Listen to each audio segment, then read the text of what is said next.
본문의 말씀을 준비하는 과정이 굉장히 힘들었습니다. 왜냐하면 이제 그리스도가 바울의 전부라는 고백이 여기 실려 있는데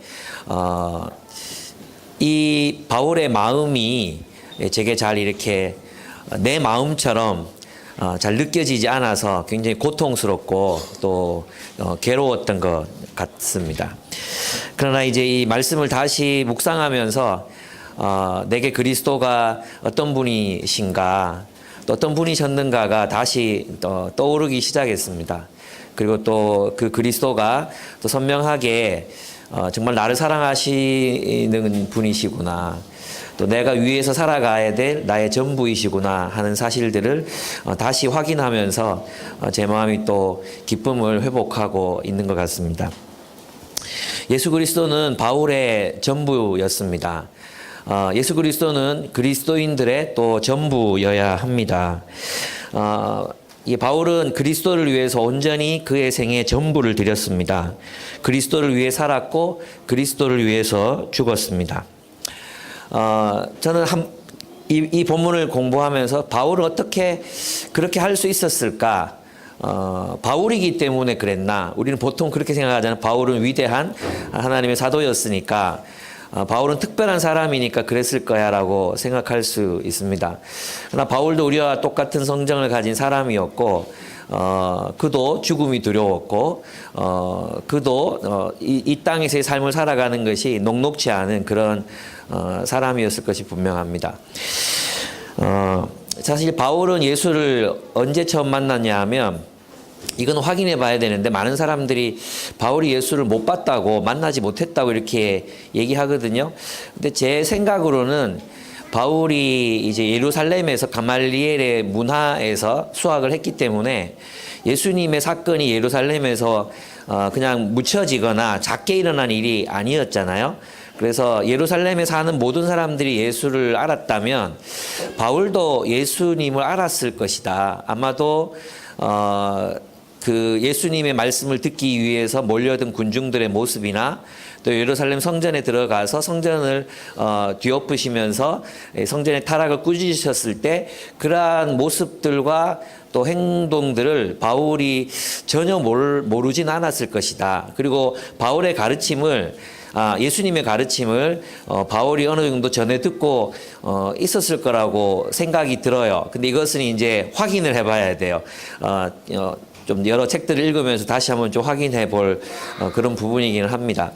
어쨌든 바울은 이제 결정적으로 이제 예수를 만나게 되는 그런 계기가 있었는데, 그때가 언제였습니까? 다메섹으로 가는 도중에서였습니다. 이 다메섹은 그 큰 유대인 공동체들이 많이 있는 지역이었습니다. 그래서 이제 스데반이 이제 설교를 했잖아요. 스데반이 예루살렘에서 설교를 했는데, 그 설교의 핵심이 뭐였냐 하면, 하나님이 모세를 일으켜서 너희 백성을 인도했는데 너희가 거역했다. 너희가 거역했다. 그리고 지금 너희도 하나님이 또 새로운 그 의인 예수 그리스도를 보냈는데 너희는 그 의인조차 거부하고 죽였다. 그리고 너희는 성전을 중심으로 해서 불의한 권력을 자행하고 있다. 이것이 핵심이에요. 너희는 불의하다. 그러니까 이것은 어떤 의미였습니까? 어떤 의미였냐면, 그 예루살렘의 권력을 가지고 있는 사람들에 대한 정면 도전이었거든요. 너희는 죄인이다. 너희는 성전을 통해 부당하게 이스라엘을 지금 억압하고 있으면서 모세 시대와 똑같이 예수 그리스도의 가르침을 받아들이지 않는다. 예수 그리스도가 의인이며 예수 그리스도가 그리스도라는 사실을 받아들이지 않고 있다. 이것은 이제 유대 정치 체제에 대한, 권력 체계에 대한 정면 도전이었기 때문에 유대인들이 이걸 알아들었어요. 그래서 돌을 들어서 스데반을 죽입니다. 죽일 때 이제 바울이 그들의 겉옷을 지켰다 이렇게 돼 있었어요. 그러니까 주동 인물이었죠. 바울이 주동인물이었습니다. 스데반을 돌에 맞아 죽어갈 때 바울은 그를 지켜보면서 마땅히 죽어야 되는 일이라고 그런 생각했을 것입니다. 그래서 큰 박해가 스데반 이후에 이제 예루살렘에 일어나게 됩니다. 그때 집집마다 돌아다니면서 그 교회, 집안에 모이고 있었던 그 교회들을 잔멸하는, 남아있는 모든 것들을 다 멸하겠다고 마음먹었던 사람이 바로 바울이었습니다. 근데 그 박해 때문에 많은 사람들이 이제 에베소로도 도망을 가고 여러 이제 흩어지거든요. 그런데 이제 그 다마스커스가 그 큰 유대인 공동체에 있었기 때문에 자신들을 보호해 줄 수 있는 친척들을 찾아서 그리스도인들이 다마스커스로 이주해서 많이 숨어 있었어요. 그래서 이제 그 사실을 알았던 바울이, 그때는 사울이죠. 그래서 다마스커스로 가고 있었습니다. 근데 갑자기 하늘에서 환한 빛이 비치면서 어떤 한 존재가 나타나서 사울아 사울아 너는 왜 나를 핍박하느냐 라고 이제 하는 음성을 듣게 됩니다. 기록에 보면, 바울의 기록에 보면 주변 사람들 빛은 보았지만 음성은 듣지 못했다고 그렇게 되어 있습니다. 그러니까 자기만 알아들었죠. 사울아 사울아 왜 너는 나를 핍박하느냐. 그럴 때 이제 사울이 너무나 궁금해서 물었습니다. 당신은 누구이십니까? 그럴 때 바로 예수님께서 말씀하십니다. 네가 핍박하는 예수라. 네가 핍박하는 예수라. 그 얘기를 듣고 사울은 굉장히 충격을 받았을 것입니다. 그리고 네가 하는 일이 그 나귀가 가시를 뒷발질하듯이 너에게 고통스러운 일이라고 이제 얘기합니다. 이 얘기는 그 당시에 이제 속담이에요. 어떤 속담이냐 하면 네가 신의 권위에 도전하고 있다 이 말이에요. 그 이야기는 당대에 신들의 그 권위에 도전하는 사람들을 향해서 썼던 말이에요. 너 그래 가시치를 뒷발질 하듯이 하지 마라. 이 얘기는 신의 권위에 도전하지 마라. 이런 뜻이었거든요. 그 이야기를 이제 사울이 예수 그리스도로부터 듣습니다. 그리고 눈이 멀죠. 눈이 멀고 이제 사람들 손에 이끌려 가지고 직가라는 곳에, 직가는 이제 스트레이트 웨이입니다. 직가, 곧게 뻗어 있는 길, 그곳에 머물고 있을 때 하나님이 아나니아를 보내셔서 그의 눈을 뜨게 하시고 그가 앞으로 어떤 삶을 살아가야 될지를 가르쳐 주십니다. 그 기간 동안에 아마 사울은 이 예수가 누구인지를 깊이 생각했을 것입니다. 그리고 이 예수가 그리스도라면 나는 어떤 삶을 살아야 할 것인가를 깊이 고민했을 것입니다. 그리고 놀랍게도 바울은 다메섹으로 갑니다. 다메섹으로 가서 누구를 만나느냐 하면 거기에 있는 형제들을 만나서 며칠 동안 머물면서 교제했다고 돼 있어요. 그때 다메섹에 있는 그리스도인들은 바울에게 예수가 어떤 분이시고 예수가 어떻게 죽으셨고 부활하셔서 그리스도가 되셨는지 그 이야기들을 자세하게 들려주었을 것입니다. 그리고 이 바울이라 불리는 이 사울은 구약을 잘 알고 있었어요. 그죠? 그가 예수를 오랫동안 만나보거나 예수의 직접적인 제자가 아니었지만 그가 예수를 그리스도라고 믿고 그의 생애 전부를 예수께 바치게 된 이유는 무엇이었냐면 구약에 있어요. 구약. 그는 구약에 나타난 그리스도, 메시아가 어떠한 분이시라는 사실을 잘 알고 있었어요. 그래서 성도들을 통해서 들었던 그 예수가 진짜 메시아라는 사실을 깨닫고 그는 자기 자신 안에 있던 유대교 체제를 완전히 허물고 새롭게 구축해야 된다는 사실을 깨닫습니다. 만약 예수가 그리스도라면 그는 자신의 생애를 정말 그리스도를 위해서 온전히 드려야 된다는 것을 깨달았습니다. 그리스도가 자신의 삶의 목적이라는 것을 깨달았습니다. 만약 예수가 진짜 그리스도라면 그가 구약 성경에 예언된 하나님의 나라를 세상에 실현시킬 왕이시라는 사실을 깨달았습니다. 정말 예수가 그리스도시라면 그 예수 때문에 이 땅에 고통받고 있는 수많은 사람들이 그 하나님 나라에서 구원을 얻고 샬롬을 누리게 될 것이라는 사실을 깨달았습니다. 그리고 그는 바로 그것을 위해서 살아가는 것보다 더 큰 일, 더 위대한 일은 없을 것이라고 깨달았습니다. 그리고 그는 그 자신의 생애 전부를 그리스도에게 드렸습니다. 그리고 그 십자가에 달린 예수가 참으로 그리스도시라면 그것은 사랑으로부터 나온 행위라는 사실도 깨달았습니다. 그래서 갈라디아서에 보면은 내가 사는 것은 십자가에 못 박혀 죽은 나를 위해 나를 사랑하사 십자가에 달려 죽은 그리스도를 위해 사는 것이라. 이제는 내가 사는 것이 아니요 내 안에 계신 그리스도께서 사신 것이라. 그렇게 고백할 수 있었던 것입니다. 그러니까 제가 지금 드리고 싶은 말씀은 뭐냐 하면 우리가 그리스도를 위해서 사십시오. 그리스도를 위해서 우리 전부를 드려야 됩니다. 이게 설득이 되려면 그리스도가 무엇을 의미하는지를 알아야 되잖아요. 그렇지 않습니까? 그리스도가 누구인지, 예수가 그리스도라는 말이 의미가 뭔지, 예수가 지신 십자가와 예수 그리스도의 부활이 어떤 의미를 가지는지 모르면 예수가 어떤 분인지를 그냥 예수님 그 자체만으로, 예수라는 존재가 있었다는 자체만으로는 생명을 걸 수 있을 만큼 그리스도에게 헌신할 수 없죠.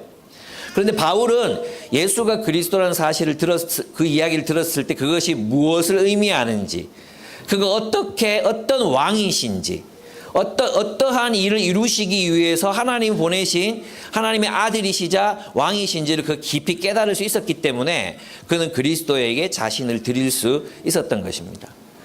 그래서 있잖아요. 예수님에 대한, 그리스도에 대한 피상적인 이해, 구약에 나타나 있는 그리스도에 대한 약속들을 모르면 예수라는 존재에 대해서 하는 헌신이 굉장히 피상적이고 편협할 수밖에 없어요. 그러나 사도 바울은 가말리엘이라는 정말 당대 대학자에게서부터 구약을 배웠잖아요. 그리고 그 구약을 너무나도 잘 알고 있었던 사람이었기 때문에 예수가 그리스도라는 말의 의미를 그는 정확하게 깨닫고 알고 있었던 것이죠. 그래서 그는 주를 위해 살아갈 수 있었습니다. 그를 통해 하나님의 나라가 실현될 것이기 때문에 그 한평생을 그리스도를 위해서 살아가는 것은 마땅하다 여겼습니다. 예수가 그리스도라면 그의 진리는 사람들을 위한 진리일 것이라고 그는 믿었습니다. 예수가 그리스도라면 그가 우리의 생명이 되실 것이라고 믿었습니다. 그리고 그리스도를 위해 자신의 전 생애를 드렸습니다. 여러분, 그리스도라는 말은 왕이라는 뜻입니다. 왕이라는 뜻입니다. 그리스도인은 그 왕을 위해서 살아가는 사람들입니다. 그 왕과 그 왕국을 위해서 자신의 생애를 헌신하는 사람들을 그리스도인이라고 말합니다. 지난번에도 몇 번 말씀드렸지만 그리스도인이라는 이 별명은 이방인들이 붙여준 별명이었습니다. 그들 스스로 그리스도인이라고 말하지 않았어요. 이방인들이 그리스도인이라고 안디옥에 산 안디옥의 그리스도인들은 로마인들이잖아요. 유대인들이 아니거든요. 안디옥 교회는 이방인들로 구성된 교회거든요. 그러면 안디옥 시민들은 누구를 왕으로 모셨습니까? 시저를 왕으로 모셨어요. 로마 시민들이었기 때문에. 시저를 왕으로 모셨어요. 근데 로마인들이 보니까 이 사람들은 시저를 왕으로 섬기는 사람들이 아니야. 다른 사람을 자꾸 왕이라 그래. 이 사람들은 자꾸만 예수가 왕이래. 그리고 그의 나라는 힘과 폭력으로 이루어지는 게 아니라 십자가의 질서, 자기를 비워 종이 된 사람들이 이 세상에 하나님의 나라를 세워간다고 자꾸 말을 해.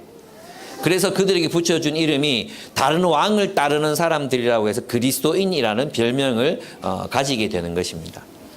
그러니까 우리가 그리스도인이라고 우리를 스스로 부를 수 있으려면 우리는 예수를 그리스도라고 믿고 또 그분이 세우시는 왕국에 헌신한 사람들을 그리스도인이라고 부르는 것입니다. 우리의 충성의 대상은 바로 그리스도의 나라인 것이죠. 바울은 지금 감옥에 갇혀 있습니다. 주님을 위해 감옥에 갇혀 있습니다. 억울하지 않습니까? 주님을 위해 평생을 살았는데 이제 여생을 감옥에서 보내다가 죽을 판입니다. 당시의 사고방식으로 볼 때 바울의 투옥은 하나님이 막으셨다고 그렇게 생각할 수 있는 여지가 많았습니다.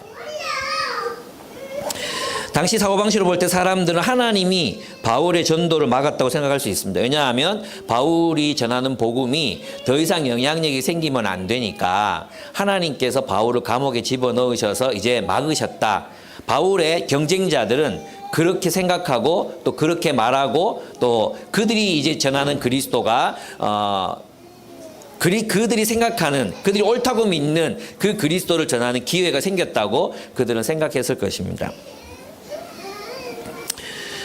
그런데 바울은 이렇게 말합니다. 자신의 투옥이 복음의 진보를 가로막은 것이 아니라는 것입니다. 오히려 자신이 투옥됨으로 말미암아 두 가지 결과가 나타났습니다. 첫째는 로마의 친위대와 또 로마의 고위 관료들이 예수님을 믿게 되었다는 것이었습니다. 그 로마의 친위대는 처음엔 500명을 뽑았어요. 처음에는 500명을 뽑았는데 점점 많아져요. 그래서 이제 이 당시는 한 1000명 정도가 로마의 친위대, 근위대로 존재했거든요. 그러니까 이 1000명은 그 로마 황제, 그 황실 주변에 머물면서 황제를 보호하기 위해서 이제 보위했던 사람들이 친위대예요. 이게 1000명이고, 그리고 이제 전체 인원은 10,000명 정도가 됐대요. 그래서 그 사람들은 로마 외곽에서 황제를 보호하는 역할을 했어요. 그러니까 1000명은 어디에 있습니까? 1000명 정도는 궁궐 근처에 있고, 이 사람들은 황제를 위해서 목숨을 바칠 만한 사람들이죠. 그리고 나머지 9,000명은 이제 외곽 지역, 로마시 그 외곽 지역을 경비하면서 황제를 보호하기 위한 친위대로 활동했던 그런 사람들이었습니다. 로마의 친위대는 로마 황제를 위해서는 목숨을 걸 수 있는 그런 군인들이었습니다. 그런데 정말 여기서 아이러니를 발견합니다. 친위대는 누구를 위해 삽니까? 로마 황제를 위해서 살잖아요. 근데 다른 왕을 섬기는, 예수를 왕이라고 믿는, 그리고 그 예수를 위한 친위대장인 사도 바울이 그 감옥에 갇혀 있습니다. 그 감옥에. 두 왕국이 충돌하고 있는 거죠. 한쪽에서는 예수가 왕이라고 믿는 사람이 감옥에 갇혀 있고, 또 로마의 친위대는 그 로마 군인들의 멋진 그리고 세련된 복장을 하고, 또 정말 얼마나 자부심이 높았겠습니까? 황제를 최측근에서 모시는 사람들이라는 그 자부심이 얼마나 놀라웠겠습니까? 그들에게 예수 그리스도의 복음이 전파됩니다. 무슨 말입니까? 로마는 이런 자부심이 있었습니다. 로마는 자기들이 온 세계를 평화롭게 통일했다. 로마가 있기 전까지는 작은 부족들끼리 어마어마하게 막 싸우고 죽이는 일들이 계속 반복됐거든요. 그래서 이제 알렉산더의 꿈이 바로 그 세계를 통일해가지고 더 이상 싸우지 않게 하는 것이 알렉산더의 꿈이었거든요. 그것을 계승한 게 로마였어요. 그리스의 꿈을 계승한 게 로마였거든요. 그래서 그들은 팍스 로마나, 로마의 평화가 이제 이루어졌다고 믿는 사람이에요. 그 친위대들은 그런 사람들이죠. 로마 황제가 바로 이 세계를 통일했고 이 세계의 평화를 가지고 왔다고 그들을 믿고 있었어요. 그런데 사도 바울은 그 황제는 진짜 황제가 아니라 예수가 진짜 왕이시라고, 그리고 예수의 가르침과 예수의 통치를 따라 살아갈 때, 예수라는 왕의 통치를 따라 살아갈 때 진정한 샬롬, 진정한 평화가 온다고 그는 전파하고 있었습니다. 예수가 왕이시라고 전파하고 있었습니다. 놀랍게도 로마 황제를 따르고 그 황제를 통해 평화를 지키려고 했던 친위대들 가운데 많은 사람들이 예수께로 돌아옵니다. 특별히 헤롯의 젖동생 마나엔이라는 인물도 예수를 믿습니다. 놀라운 일들이 그 친위대 안에서 일어나게 되었던 것입니다. 이건 정말 놀라운 일입니다. 그 감옥에 누가 약자입니까? 바울이 약자잖아요. 그 로마 감옥에 갇혀 있으면서도 그에게서 어떤 모습을 보았길래 사람들은, 로마의 친위대에 속했던 사람들이 로마 황제에 대한 충성을 버리고 예수 그리스도를 따르게 되었을까요? 아마도 사도 바울의 모습은 찢어진 옷과 또 씻지 못해서 냄새나는 그런 몸, 또 뭐 세수를 했겠습니까? 옷을 머리를 단정히 할 수 있었겠습니까? 아마도 제가 생각할 때 친위대가 바라본 그 바울의 모습은 감옥에 갇혀 있었지만 당당하고 그의 눈빛은 정말 불길처럼 타올랐을 것이라고 저는 생각합니다. 그의 눈은 사랑으로 가득 차 있었을 것입니다. 그리고 로마 친위대들을 하나도 두려워하지도 않고 부러워하지도 않고 오히려 그들을 긍휼히 여기는 눈빛으로 아마 그들을 쳐다보았을 것입니다. 너희들이 입고 있는 옷, 너희들이 누리고 있는 권력, 너희가 자랑하는 그 체력과 그 모든 것, 그 아무것도 아니라는 바울의 눈빛 앞에서 그들은 굴복할 수밖에 없었을 것입니다. 진정한 평화는 예수 그리스도의 십자가의 복음을 통해서만 온다고 아마도 사도 바울은 설파했을 것입니다. 그리고 그 이야기에 그들은 감동되었을 것입니다. 맞아. 로마의 평화는 가짜 평화야. 내가 내 손으로 수십 명, 수백 명을 죽였지만 진정한 평화는 피 위에 건설되지 않아. 예수가 진짜 왕일 수도 있어. 여러분, 한 일개 죄수가 로마 친위대의 그 로마 황제에 대한 충성에 대한 균열을 일으켰습니다. 충격을 가했습니다. 냄새나는 한 죄수, 죽음을 앞두고 있는 한 죄수가 로마 친위대에게 복음을 전했고 그들은 예수가 왕이시라는 사실을 받아들였습니다. 와, 이런 고수가 좀 되었으면 좋겠습니다. 복음을 위한 고수. 복음을 위해서 정말 누군가 우리 주변에 있는 사람들이 우리보다 훨씬 잘 살고 힘도 있고 권력도 가지고 그러나 그 사람들 우리 앞에 주눅드는 쟨 도대체 뭔데 저렇게 당당해? 왜 날 불쌍하게 보는 거야? 나 너보다 가진 건 많아. 그런데 그 눈빛 앞에 압도될 수밖에 없었던 친위대들. 여러분 로마 황제의 친위대들 무서울 게 없는 사람들입니다. 뭐가 무서웠겠습니까? 근데 그런 그들이 예수를 그리스도로 믿는 놀라운 일들이 일어나게 되었습니다. 아, 우리가 이런 눈빛, 이런 뜨거운 열정, 이런 확신과 신념을 가지게 되었으면 얼마나 좋겠습니까? 오히려 우리는 친위대 앞에서 주눅 들어가지고 내가 이 주를 위해 살다가 감옥에나 갇히고 진짜 하나님 살아있는 거 맞나? 뭐 우리는 그렇게 생각하지 않습니까? 조금이라도 주님 위해 살다가 욕먹고 또 뭐 취업 잘 안 되고 좀 이렇게 성적 떨어지고 뭐 이러면 우리는 쉽게 주님을 원망합니다. 예수를 잘 믿었는데 왜 나한테 이런 일이 생기지? 예수 좀 잘 믿어보려고 했는데 왜 나한테 이런 고통이 생기지? 그러나 바울은 그런 것들에 흔들리지 않습니다. 왜냐하면 그는 그 자신이 그 누구보다 가장 귀중한 것을 소유했다고 믿었기 때문입니다. 그는 그리스도를 소유하고 있었습니다.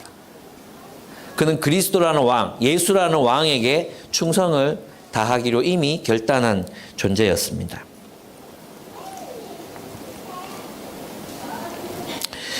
그리고 바울이 감옥에 갇힘으로 많은 사람들이 힘을 얻어 복음을 더 열심히 전하기 시작했습니다. 바울의 고난을 보고 담대함을 얻은 거죠. 아, 바울이 전한 복음이 진짜구나. 그는 그 복음을 위해서 감옥에 갇힐 수도 있는 그 바울의 진정성을 본 거죠. 진정성. 아, 바울이 진짜였구나. 바울이 전한 복음이 진짜였구나. 그래서 그것에 확신을 가지고 그들은 복음을 전하기 시작했습니다. 사랑으로 열심히 복음을 전했습니다. 저는 이제 바울이 당한 고난을 우리가 보게 됩니다. 바울은 예수 때문에 고난을 당했습니다. 그런데 그것은 바로 그리스도를 위한 기회라고 그는 생각했고 또 그 기회를 선용했습니다. 우리에게도 고난이 올 때가 있습니다. 예수님을 믿기 때문에 믿지 않았다면 받지 않아야 될 고난, 리더가 되지 않았다면 경험하지 않아도 되는 그런 고난, 또 뭐 숲지기가 되지 않았다면 안 받아도 되는 그런 고난, 또 심지어 여러분이 직장을 다니면서 세상에서 생활하면서 내가 예수를 믿지 않았다면 당하지 않아도 되는 그런 고난들을 받을 때가 있습니다. 그 고난의 시간을 그리스도를 위한 고난으로 바꾸는 것은 우리의 선택입니다. 여러분이 당하는 그 고난은 그리스도를 증거할 수 있는 시간입니다. 기회인 것이죠. 우리는 우리의 선택에 따라 그 고난이 무의미한 고난, 아무런 의미가 없는 고난이 되게 할 수도 있지만 우리는 그 고난을 바꾸어 그리스도를 위한 고난으로 변화시킬 수도 있습니다. 그것은 여러분의 선택입니다.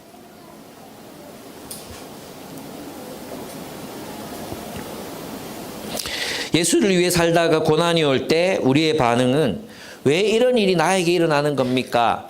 가 아니라 그리스도가 나에게 원하시는 것은 무엇입니까? 입니다.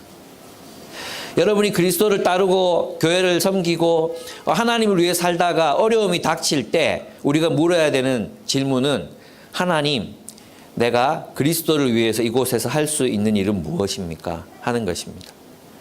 바울이 흔들림 없이 기쁘게 살아갈 수 있었던 이유는 그의 인생이 그리스도를 중심에 두었기 때문입니다. 그리스도를 중심에 두지 않고 그리스도에게 뿌리 내리지 않는 삶은 늘 부평초처럼 흔들릴 수밖에 없습니다. 공허할 수밖에 없습니다. 삶의 무목적성, 무의미성에 시달릴 수밖에 없습니다. 여러분, 우리는 온전히 그리스도만을 위해서 살아가게 될 때 우리 자신이 살아납니다. 그래서 계속해서 예수 그리스도는 우리들에게 말씀하십니다. 먼저 그 나라와 그의 의를 구하라. 그리하면 이 모든 것을 너희에게 더하시라고 말씀하십니다. 여러분, 사형리 전도 많이 해보셨죠? 사형리에 보면 의자가 하나 나옵니다. 그죠? 그리고 이 의자 밑에 의자의 주인이 내가 앉아 있어요. 나. 십자가가 밑에 있어요. 그러면 점들이 어떻게 찍혀 있죠? 혼란스럽게 무질서하게 찍혀 있습니다. 그리스도가 아닌 내가 주인이 될 때 우리의 인생은 질서를 갖지 못합니다. 샬롬이 없습니다. 불행합니다. 그리고 마음에 우리 인생이 결코 평안할 수 없습니다. 무질서합니다. 그런데 어떻게 예수 그리스도를 믿으면 어떻게 된다 그랬어요? 십자가가 그 삶의 의자의 주인이 됩니다. 그리고 나는 그 십자가 밑에서 그 십자가에 달리신 예수 그리스도께 순종하는 삶을 살 때 모든 삶이 다 제자리를 찾습니다. 여러분, 놀라운 것은 우리가 나를 위해 살면 살수록 나는 파괴됩니다. 자신을 위해 살면 살수록 자신은 파괴될 수밖에 없어요. 이기적인 삶, 자기중심적인 삶은 우리를 파멸로 이끕니다. 많은 사람들이 자기 자신만을 위해 살다가 무너졌습니다. 파괴됐습니다. 그런데 놀랍게도 우리가 그리스도를 위해서 살아가게 될 때 우리는 살아납니다. 그리스도가 우리의 중심이 되고 우리의 목적이 되고 우리의 표대가 될 때, 그래서 그리스도를 위해서 온전히 달려가게 될 때 오직 그때 우리의 모든 삶이 제자리를 찾기 시작합니다. 살기 위해 살려고 직장을 구하고 살기 위해 살려고 어떤 일들을 하잖아요. 먹고 살기 위해서 계속해서 어떤 일들을 결정하게 되잖아요. 그러면 그럴수록 우리는 자꾸만 무너집니다.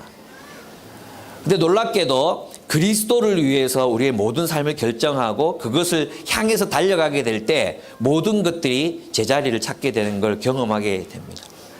저는 여러분이 이 비밀을 깨닫게 되었으면 좋겠습니다. 그래서 실제로 많은 분들이 그리스도를 중심에 두고 그리스도를 위해서 살아갑니다. 놀라운 것은 우리가 그리스도를 위해 살 때 모든 삶들이 만족스럽고 평안하고 제자리를 찾게 되는 것을 경험하게 된다는 것입니다. 그리스도를 여러분의 삶의 중심에 두십시오. 여러분, 얼라인먼트라는 영어 단어 아시죠? 얼라인먼트. 일렬로 재배열한다는 뜻이잖아요. 그리스도를 중심으로 여러분의 인생을 배열하십시오.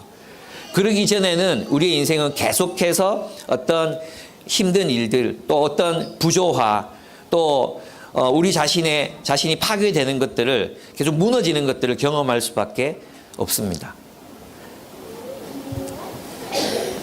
어떤 일을 하든지 그리스도를 위해서 하고, 어떤 일을 만나든지 그리스도께서 내게 원하시는 것이 무엇인가로 결정하는 것입니다. 여러분이 어떤 일을 결정할 때도 이 일이 내게 유익이 되겠는가 아닌가, 이 일이 내 자식에게 도움이 되겠는가 아닌가, 이 일이 내게 경제적으로 더 나은 선택인가 아닌가가 우리의 결정이 아니란 것이죠. 그리스도인은 그것이 그리스도의 나라를 위해서 얼마나 유익한가, 내가 그리스도의 나라를 위해, 이것은 그리스도의 나라를 위한 결정인가, 그것을 기준으로 결정하는 사람들이 바로 그리스도인이에요. 그리고 그렇게 결정할 때 하나님께서 우리의 삶을 풍성하게 하신다니까요. 근데 우리는 자꾸만 반대로 합니다. 자기 자신을 위해서 결정하고 자기에게 뭐가 더 이익이 될까를 결정하고 그러잖아요. 그러면 계속해서 우리는 우리의 자아와 욕심에 이끌려 다니는 삶을 살아갈 수밖에 없습니다. 두 번째로 사도 바울은 있잖아요. 오해받고 부당한 평가를 받고 있었어요. 첫째는 바울은 감옥에 있었습니다. 지금 오늘 우리는 바울이 무엇을 선택했는가를 지금 살펴볼 건데요. 감옥에 있었지만 그는 그리스도를 위한 삶을 선택했어요. 감옥에 있었지만 그는 그리스도를 어떻게 하면 그리스도를 위해 살 것인가를 선택했어요. 두 번째는 그의 상황은 오해받고 부당한 평가를 받고 있었습니다. 바울을 경쟁자로 여겼던 사람들도 열심히 그리스도를 전하기 시작했습니다. 아마 이랬던 것 같아요. 로마 감옥에 지금 바울이 있다고 이제 가정할 때 가이사랴일 수도 있고 로마도일 수 있는데 아마 로마일 확률이 훨씬 더 높은 것 같아요. 로마라면 이제 거의 사역의 말년이잖아요. 근데 로마에서 복음을 전하는 그 초대교회 문서들을 보면 굉장히 이 기독교가 굉장히 빠르게 로마 세계 안으로 침투해 들어갔던 것을 볼 수 있습니다. 근데 그것은 무슨 말이냐 하면 바울이 전한 이 복음을 바울도 전했지만 또 예수님께 직접 배운 사람들이 자기 나름대로 이해해서 막 복음을 전하는 사람들도 있었거든요. 그래서 이제 심지어 예루살렘 교회에는 어떤 사람들이 있었냐 하면 이제 바울이 이방인 선교를 마치고 돌아오니까 그 이방인들에게 할례를 줘야 된다. 그리고 유대인처럼 살게 해야 구원이 있다고 이야기하는 예루살렘 교회 멤버들이 있었죠. 그러니까 초대교회의 복음의 이해는 바울이 등장하고 바울의 신학이 무르익기 전에는 굉장히 혼란스러운 상황이었어요. 제 말이 이해됩니까? 지금 우리는 바울의 복음, 그러면 예수가 그리스도라는 어떤 그런 일련의 어떤 신학적인 체계가 머릿속에 들어오잖아요. 로마서, 갈라디아서, 에베소서 뭐 이런 것들이 우리 알고 있잖아요. 근데 초대교회 사람들은 바울의 가르침이 아직 뭐 바울의 편지조차 다 수집되지 않은 그런 상황이었단 말이에요. 그러니까 각기 나름으로 이해한 복음을 가지고 이제 교회를 세웠던 사람들이 많이 있었어요. 근데 그들은 바울의 이야기를 온전히 잘 이해를 못하고 있었기 때문에 바울을 의구심 어린 눈으로 계속해서 쳐다봤어요. 그래서 이제 바울이 투옥됐다고 얘기를 들었을 때 이제야말로 우리가 진짜 예수 그리스도의 가르침을 제대로 전할 때가 됐다고 믿고 경쟁적으로 복음을 전했던 사람들이 있었습니다. 그리고 그것은 바울을 굉장히 괴롭게 할 거라고 믿었어요. 왜냐하면 사람들이 일반적으로 그렇잖아요. 제가 이제 이번에 금요일과 토요일에 서울에 있는 김병년 목사님 아시죠? 김병년 목사님 책 이름이 뭐죠? 자기 아내와의 그 이야기를 쓴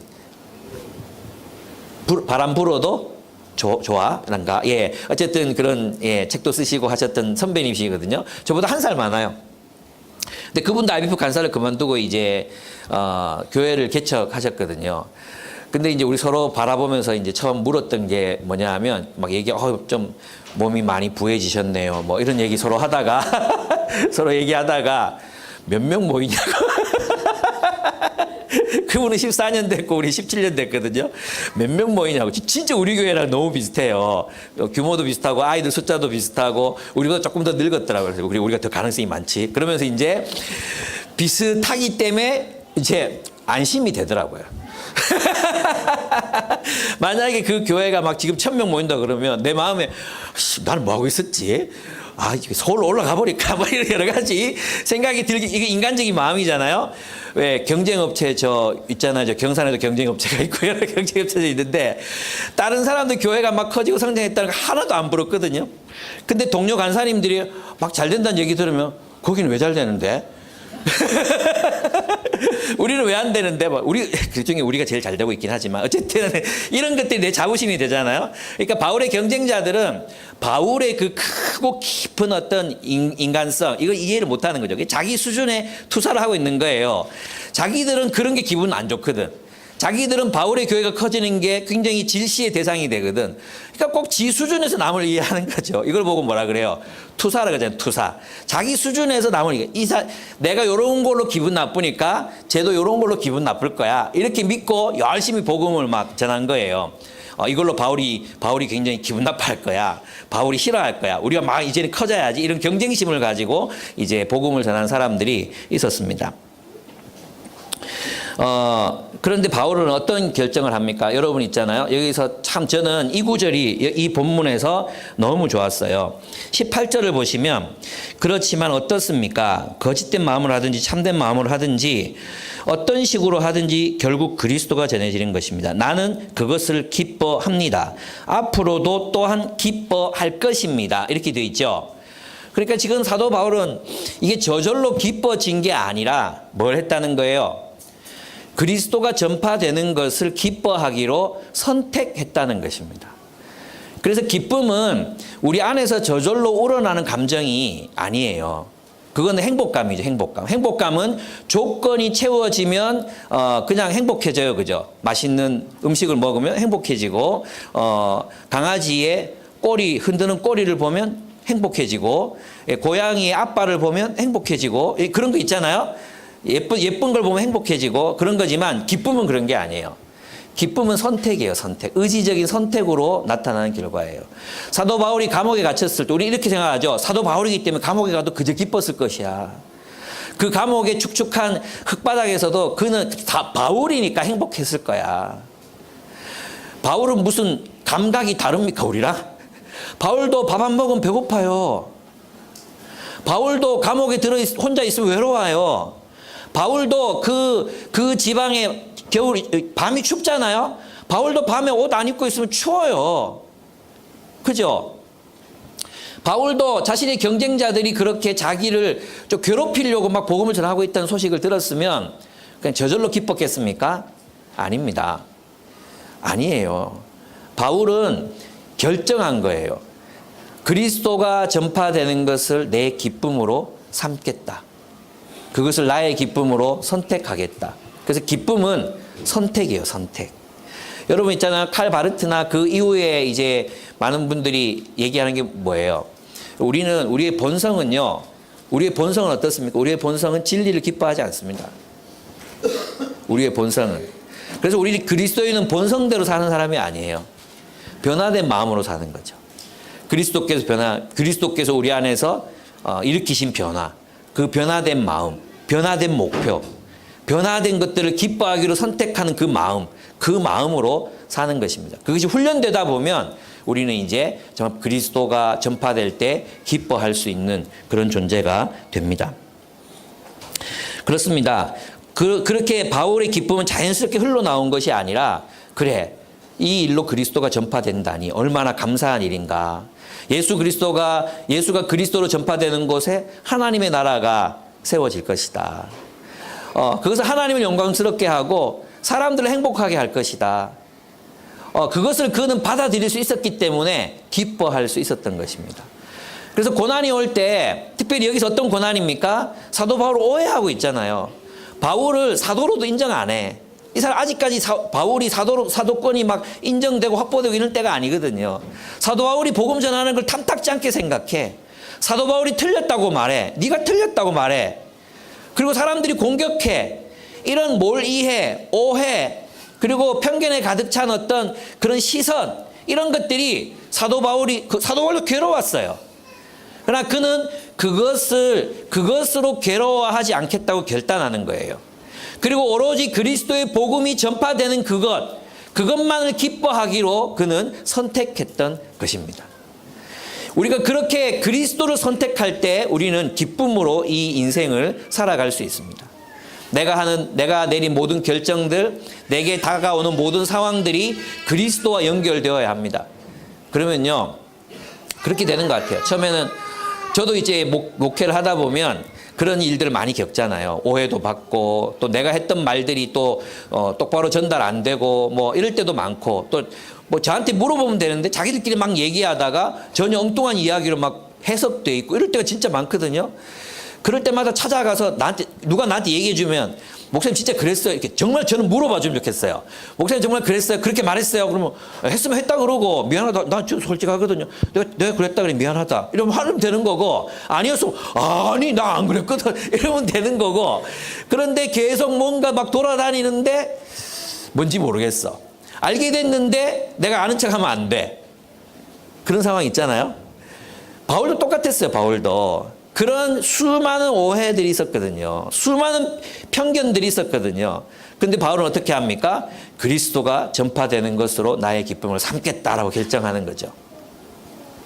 여러분, 우리가 주님의 일을 하다 보면 사람들의 오해를 많이 받습니다. 사람들 오해를 많이 받아요. 예. 여러분도 그렇잖아요. 어떻게 나한테 그렇게 말할 수 있지? 우리 주님의 일 하다 보면 그건 일상사예요, 일상사. 예. 그런 일이 일어날 때 우리가 생각해야 되는 건 그런 거죠. 아, 그리스도가 이 일을 통해 그리스도께서 무슨 일을 이루시기를 원하시나. 이 일을 통해 예수 그리스도께서 어떤 일이 일어나기를 원하시나. 그리스도에게 초점을 맞추는 거예요. 예를 들어 내가 오해를 받고 있다 하더라도 이렇게 생각하는 거죠. 사람들이 나를 막 어떻게 평가하고 막 그럴 수 있잖아요. 지금 바울이 평가받듯이 나도 그렇게 평가받을 수 있어요. 그럴 때 이 일을 통해 그리스도께서 나에게 가르치시기를 원하시는 게 뭔가. 그렇게 생각하면요, 사람들이 더 이상 안 미워지더라고요. 하나님께서 내게 배우기를 원하시는 것이 이것이구나. 그리스도에게 초점을 맞추는 거죠. 그러면 나는 내 갈 길을 그냥 걸어갈 수 있겠더라고요.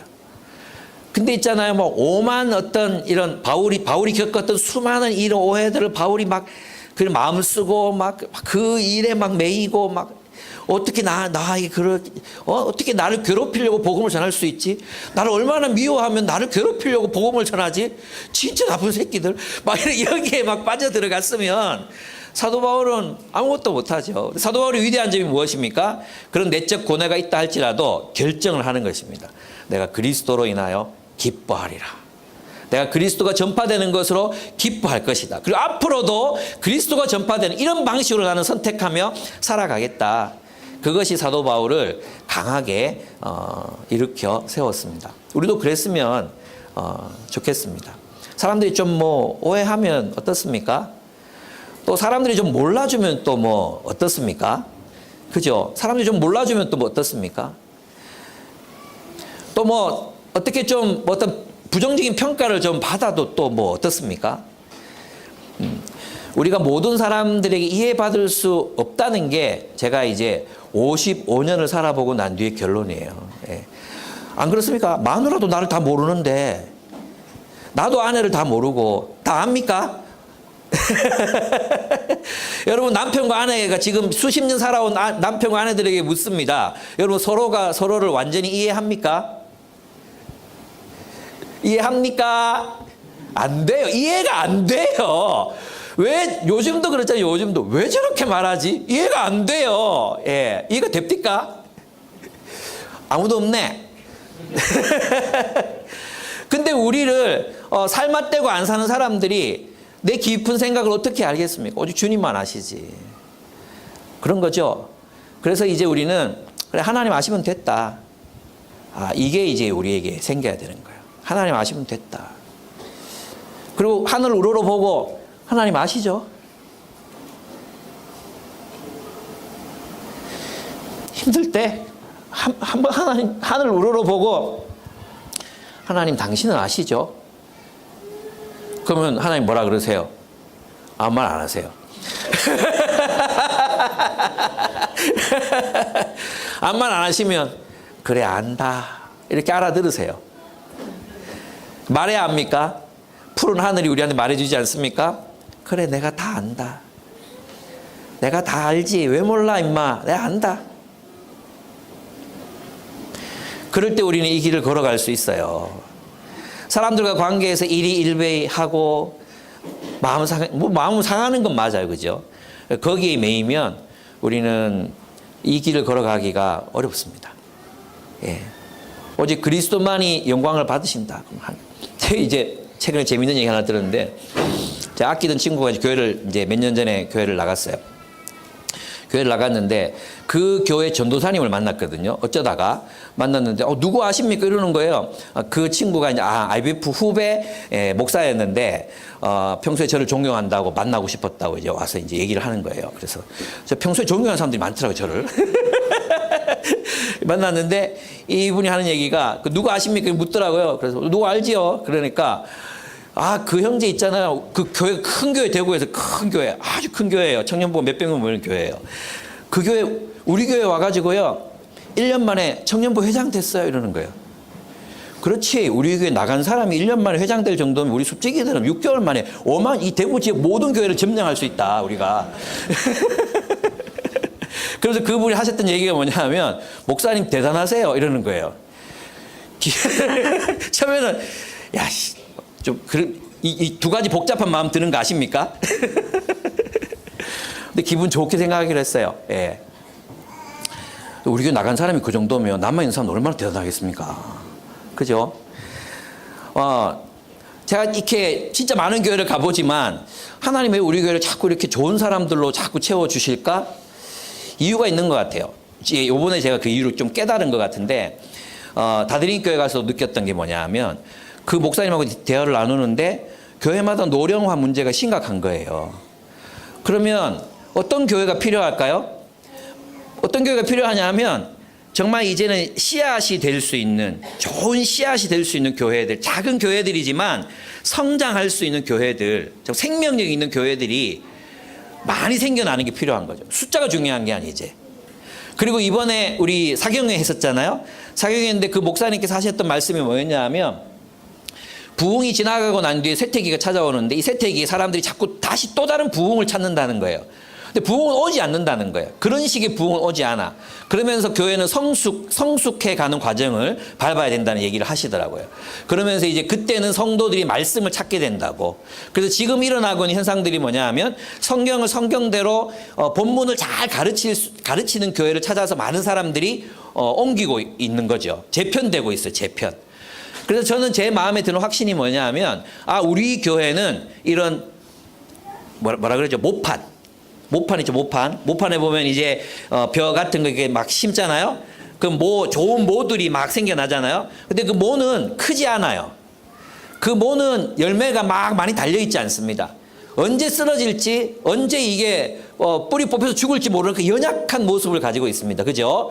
근데 그 모판에 담긴 그 식물들을 이제 심으면 어떻게 됩니까? 결국 이제 열매를 맺게 되는 거죠. 저희 교회의 역할은 건강한 여러분 같은 사람들, 모판, 건강한 도토리 씨앗, 이런 씨앗들을 모아서 작은 건강한 교회들을 만드는 것입니다. 언제가 될지 모르지만 하나님께서 우리를 흩으실 날이 저는 온다고 믿습니다. 그날에 우리는 대구 지역 전역으로 흩어져서 또 다음 세대를 위한 교회들을 준비하고, 또 그곳에서 또 우리의 생명력을 지키는 그런 교회, 생명이 있는 교회들로 우리가 또 자라나야 된다고 저는 믿습니다. 그렇습니다. 여러분, 사람들이 우리를 어떻게 평가하든지 오직 그리스도만 높아진다면 기뻐합시다. 예, 그리스도가 우리의 그런, 그래, 내 오해받아도 좋아. 그래, 내 수고를 몰라줘도 좋아. 괜찮아. 그러나 내가 하는 이 일로 그리스도가 높아지고 그리스도께서 영광을 받으신다면, 그리스도가 하시는 일이 열매를 맺을 수만 있다면, 그래, 괜찮아. 하나님만 아시면 돼. 그런 마음으로 우리가 함께 이 일을 했으면 좋겠어요. 그리고 이제 19절에 보면은 이런 얘기가 나오죠. 19절에 보면, 나는 여러분의 기도와 예수 그리스도의 영의 도우심을 내가 풀려나리라는 것을 압니다. 20절, 나의 간절한 기대와 희망은 내가 아무 일에도 부끄러움을 당하지 않고 온전히 담대해져서 살든지 죽든지 전과 같이 지금도 내 몸에서 그리스도께서 존귀함을 받으시리라는 것입니다.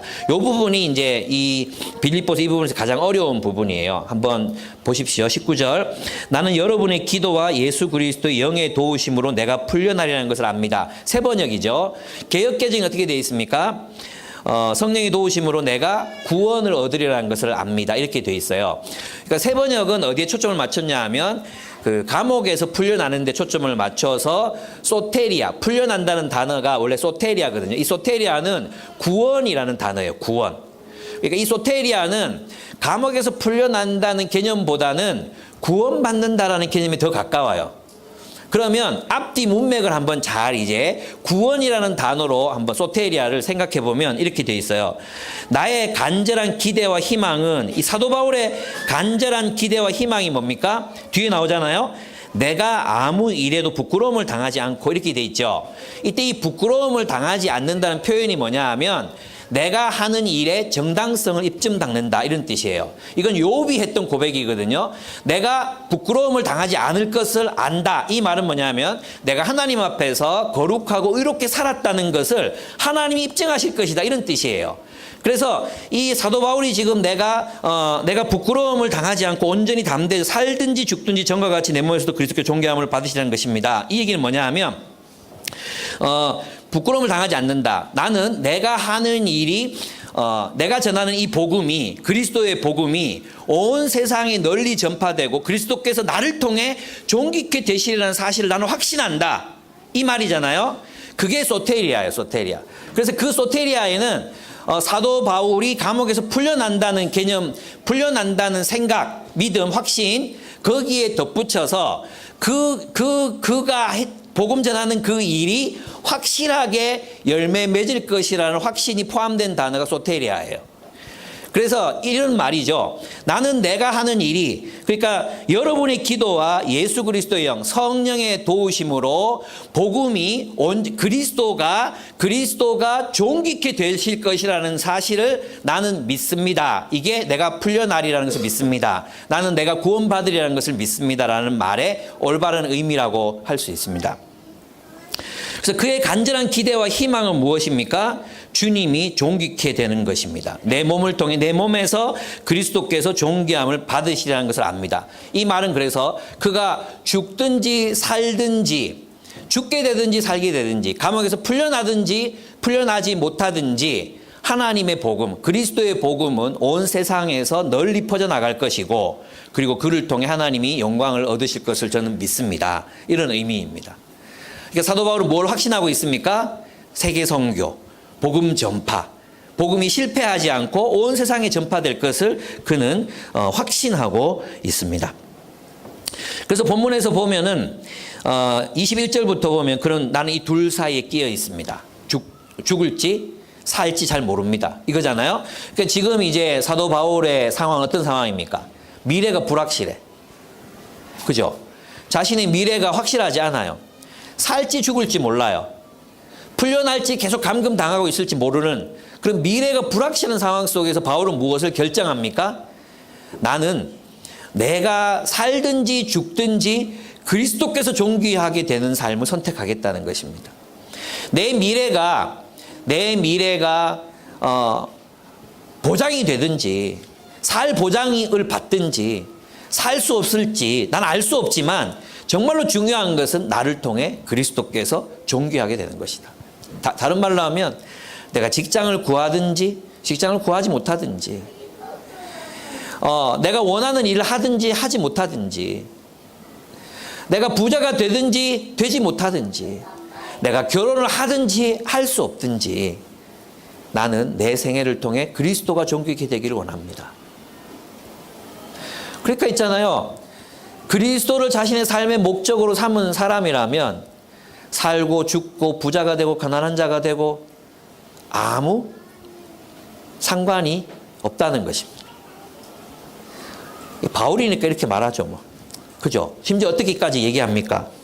나는 차라리 죽어서 그리스도와 함께 있는 걸 원한다 그러잖아요. 나는 아직은 이 상태는 아니에요. 좀 더 살고 싶어요. 그럼 언젠가 이 순간이 오겠죠. 아, 정말 그리스도와 함께 있고 싶다. 그러려면 어떻게 해야 돼? 그리스도랑 친해져야 돼. 그죠? 그리스도를 모르는데 내가 그리스도와 함께 있고, 이게 완전 거짓말이죠. 그리고 그리스도 친해져야 돼. 예수님, 정말, 그분과 함께 거하고 싶다. 이 욕망이 우리의 욕망이 될 때까지 우리는 자라나야 할 것입니다. 그리고 그뿐만 아니라, 사도 바울이 간절히 바라는 게 있었어요. 그래서 자기가 원하는 것은 이거죠. 20절, 25절, 26절을 보면 24절부터 보겠습니다. 내가 육신으로 남아있는 것이 여러분이 더 필요할 것입니다. 나는 이렇게 확신하기 때문에 여러분의 발전과 믿음의 기쁨을 더하기 위하여 여러분 모두와 함께 머물러 있어야 할 것으로 압니다.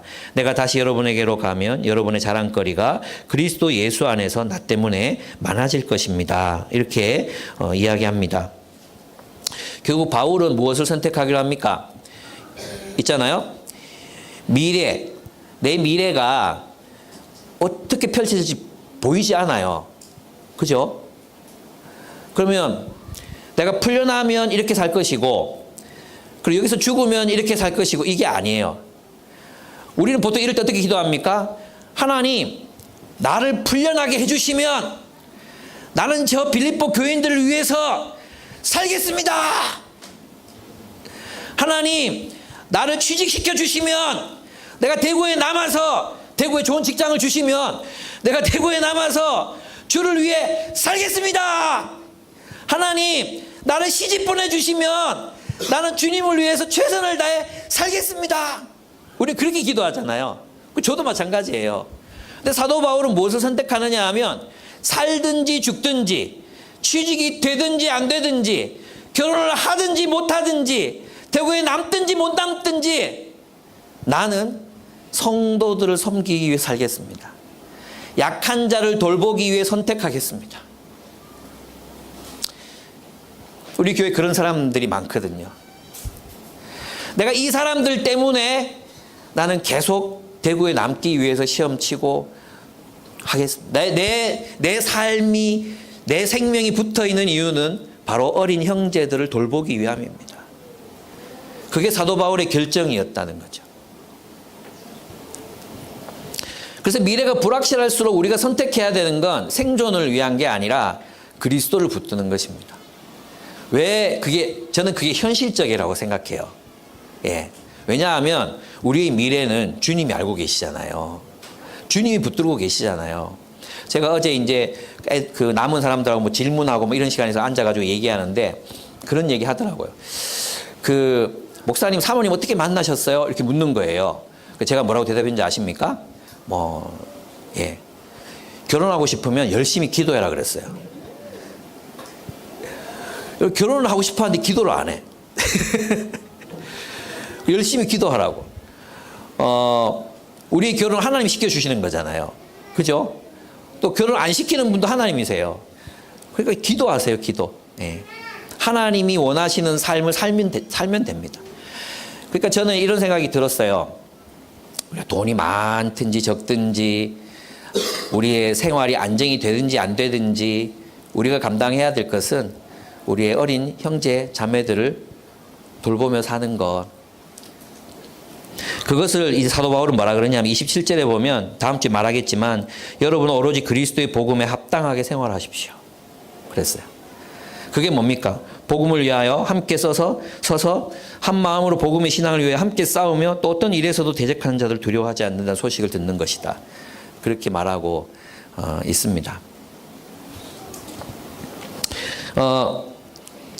결론을 맺겠습니다. 우리는 성도들을 섬기는 일, 복음을 전하는 일을 기준으로 삶의 모든 결정을 해야 하는 사람들입니다. 여기 뭐 윤균 집사님, 홍진정 집사님도 중국에 청년들 교회가 있잖아요. 예. 그래서 이제 왔다 갔다 하시면서 섬기고 계시거든요. 거기 포기 못 하잖아요. 그죠? 예. 다 포기하고 우리 교회 와서 이렇게 할 수도 있는데. 거기 항주에 있는 대학생들 포기 못 하거든요. 그 80명이 어때, 80명. 이걸 캠퍼스 사역을 외국에 가서 해야 돼. 외국에 가서. 한 학기 80명 들어오는 게 기적이잖아요. 그 포기 못 하니까 이렇게 정말 불편하지만 왔다 갔다 하시면서 이렇게 사시잖아요. 그런 삶을 하나님이 지지하십니다. 저는 그렇게 믿습니다. 우리 상규 형제.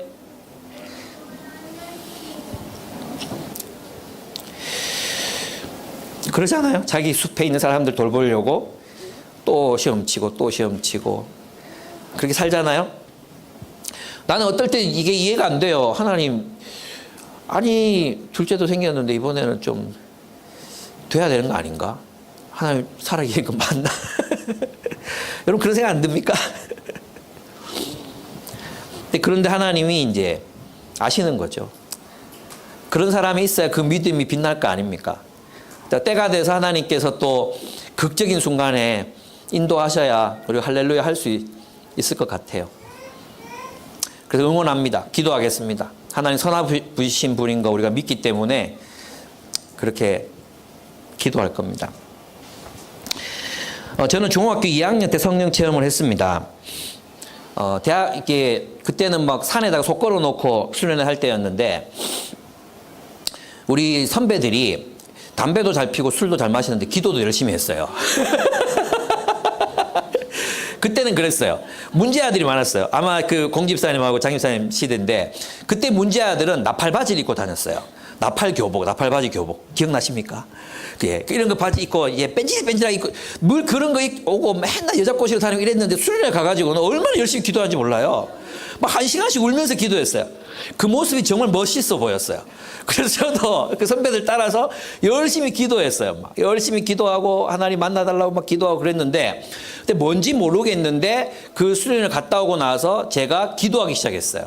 매일 교회에 가가지고 서부교회라고 그 1층에 마룻바닥이 있는 마룻바닥으로 되어 있거든요. 거기 가서 매일 기도했어요. 그때 무슨 생각으로 그 기도했는지 모르겠는데 하나님 이 땅의 환경이 너무 오염되고 있습니다. 중학교 2학년 때 하나님 이 환경을 회복시켜 주십시오. 막 이렇게 열심히 기도했어요. 이야 진짜 뭔가 좀 예, 이게 뭔가 좀 그릇이 다르지 않습니까? 근데 그때 이제 성령 체험을 했어요. 그리고 이제 교회 생활을 열심히 하게 됐었는데 고등학교에 가서는 그 중창단을 하나 만들게 됐거든요. 제가 성광고등학교를 나왔는데 거기서 새나리 중창단 아주 전국적으로 유명한 중창단이 있었어요. 거기서 제가 이제 바리톤 해가지고 열심히 노래했는데 교회 친구들하고 하고 싶더라고요. 그래서 교회 친구들하고 한샘 중창단이라고 만들었어요. 그래서 이제 매일 모여서 노래하고 매일 모여서 같이 공부하고 막 그랬거든요. 그게 너무너무 재밌었어요. 그래서 고등부도 이제 그런 뭐 태종대도 놀러 가고 남자애들 9명이었거든. 9명이서 사부로 화음을 넣어서 노래를 부르면 자매들이 지나가다가 쳐다보고 그 재미로 우리가 같이 노래하고 그런 즐거움으로 다녔던 것 같아요. 그러다가 대학에 갔는데 제가 IB프란 선교단체를 만나고 나서 제가 예수님을 내 왕으로 모시지 않고 있는 나를 발견했어요. 하나님이 원하시면 이 일을 하고 저 일을 하든지 하나님 원하시면 선교사로도 갈 수 있고 하나님 원하시면 안 할 수도 있고 하나님 원하시면 하나님의 뜻이면 결혼을 할 수도 있고 안 할 수도 있고 그 얘기를 간사님이 이렇게 막 이렇게 들려주시는데 네 인생의 주인이 하나님이냐 너 인생의 왕이 하나님이냐 너 인생의 로드십이 인정되고 있냐 이것을 매주마다 물으셨거든요. 거부감이 어마어마하게 들었어요. 아니 그런 거는 바울이나 이런 사람들한테 얘기하는 거지 대학교 1학년들한테 저런 얘기할 게 아니지. 그러면서 제 마음에 막 거부감도 생기고 막 그랬거든요. 그런데 어느 날 제가 이제 참사랑은 그 어디에라는 책을 이제 앉아서 읽고 있는데 하나님이 나를 있는 모습 그대로 사랑하신다는 거예요. 정말 우리 다 아는 얘기잖아요. 근데 그 이야기가 그날따라 제 영혼을 완전히 막 녹여놨어요. 그래서 개가 도서관이었는데 그 개가 도서실에 앉아가지고 엉엉 울었어요. 정말 엎드려가지고 하루 종일 울었던 것 같아요. 하나님 나를 사랑하신대. 하나님 나를 사랑하신대. 하나님 나를 용서하셨대. 하나님 나를 용서하셨대. 이게 있잖아요. 막 얼마나 마음에 깊이 남았는지 몰라요. 그래서 하나님이 나를 사랑하시는구나. 그걸 깨달았어요. 그래서 제가 그때만 해도 제가 이제 죄책감에 깊이 시달리고 있었거든요. 근데 그때 이제 돌아보면은 어떤 특별한 죄를 지어서라기보다는 그 어떤 존재적 부족감이었던 것 같아요. 뭔가 부족하고 존재감이 없고 막 이렇게 허무하고 또 내가 정말 아무것도 아닌 무가치감 이런 것들이 나를 막 굉장히 지배하고 있었거든요. 근데 하나님 나를 사랑하신다. 그게 믿어지기 시작했어요. 그때부터 대학교 2학년 때부터 하나님 나를 사랑하신다. 이게 믿어지기 시작했어요. 그때부터 하나님의 은혜를 누리기 시작했죠. 그러면서 점점점 이제 제가 하나님 나라를 위해 살아야 되겠다는 마음을 품고 있었습니다. 그런데 그때 이제 저에게 이제 이 기독교라는 것이 새롭게 다가온 계기가 있었는데 그게 뭐였냐 하면 독서를 하면서였어요. 그때 프란시스 셰퍼를 만났어요. 제 인생에 가장 중요한 영향력을 준 책이 프란시스 셰퍼의 이성에서의 도피라는 책이에요. 물론 이 책은 지금 많은 비판을 받아요. 너무 근대의 영향을 받은 책이라고 비판을 받아요. 근데 이 책이 저에게 준 도전은 뭐였냐 하면 기독교는 진리라는 거였어요.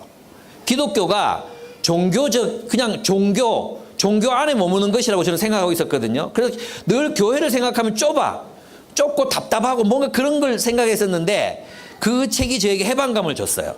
와, 기독교는 진리구나. 이성에서도 진리구나.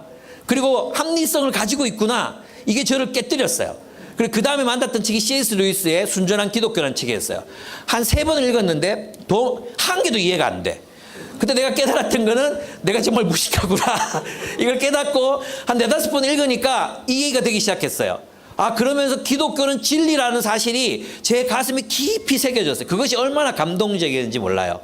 그리고 이제 사람들에게 기독교가 진리라는 사실을 복음을 전하고 사람들이 돌아오고 그랬어요. 그러면서 이제 공동체랑 함께 하나님 나라 사역을 하면서 제게 하나님은 정말 사람들을 회복시키고 위로하고 또 공동체를 세우는 이런 하나님으로 제게 다가오기 시작했어요. 그러다가 지금의 제가 경험하는 하나님은 그리스도는 왕이시다. 내가 충성을 다해야 할 왕. 그리고 이 왕이야말로 유일하게 이 세상에 참된 평화와 정의와 공의를 실현하시는 왕이시다. 이 왕은 하나님 보내신 이 왕, 이 메시아. 그래서 저는 이 그리스도가 이 사회에서 나오는 여호와의 종으로서 우리를 위해 죽으시고 고난당하시고 우리를 위해서 살아 계시는 이 예수 그리스도. 이 예수 그리스도 저는 너무 좋아요. 점점 제 마음속에서 그리스도에 대한 깊이, 예전에는 나를 용서해 주시는 분이었어요. 그리고 예수님은 나에게 있어서 진리이셨어요. 근데 지금은 나에게 그리스도는 왕이십니다. 나의 주군이십니다. 내가 평생을 섬기고 사랑하고 닮아가고 그리고 추종하고 그분을 위해서 살아야 될 나의 왕이십니다. 충성을 다해야 될 그분이십니다. 그래서 저는 그리스도가 좋습니다. 제 경험으로는 우리가 예수 그리스도를 위해서 우리의 일생을 정렬할 때, 그분이 우리의 중심에 계실 때 정말로 우리의 모든 인생이 행복하게 자리 잡는다는 사실을 저는 이제 믿을 수 있습니다. 여러분, 우리 모두가 그랬으면 좋겠어요. 많은 사람에게 예수 그리스도가 중심이 아니야, 왕이 아니야, 전부가 아니야. 예수 그리스도는 우리의 전부를 요구하십니다. 그냥 일주일에 한 번 예배 드리는 그치는 게 아니라 그리스도는 우리의 전부이십니다. 그리스도는 우리의 전부를 소유하시기까지 그치시지 않으실 것입니다. 그리스도가 여러분의 목적이 되고 그리스도가 여러분의 목표가 되고 그리스도가 여러분의 표대가 되고 그리스도가 여러분의 욕망이 되시기를 축복합니다. 함께 기도하겠습니다. 우리 함께 찬양했으면 좋겠습니다. 기도했으면 좋겠습니다.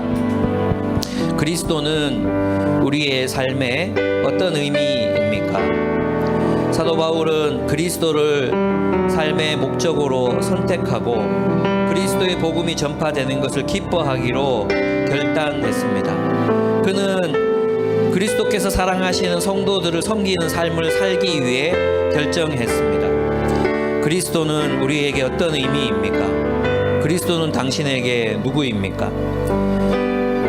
그리스도는 우리가 그리스도가 전부라 고백할 때까지 우리를 몰아가실 것입니다. 우리를 성장시켜 가실 것입니다. 그리스도가 전부인 사람들이 누리는 평화, 기쁨, 그리고 그리스도가 전부인 사람들이 누리게 되는 환희와 그 축복의 절정이 있습니다. 우리가 그것을 믿고 그리스도를 선택하는 것, 그것이 바로 믿음입니다. 그것이 바로 그리스도에 대한 신뢰입니다. 우리가 살든지 죽든지 그리스도를 선택하기로 결단했으면 좋겠습니다.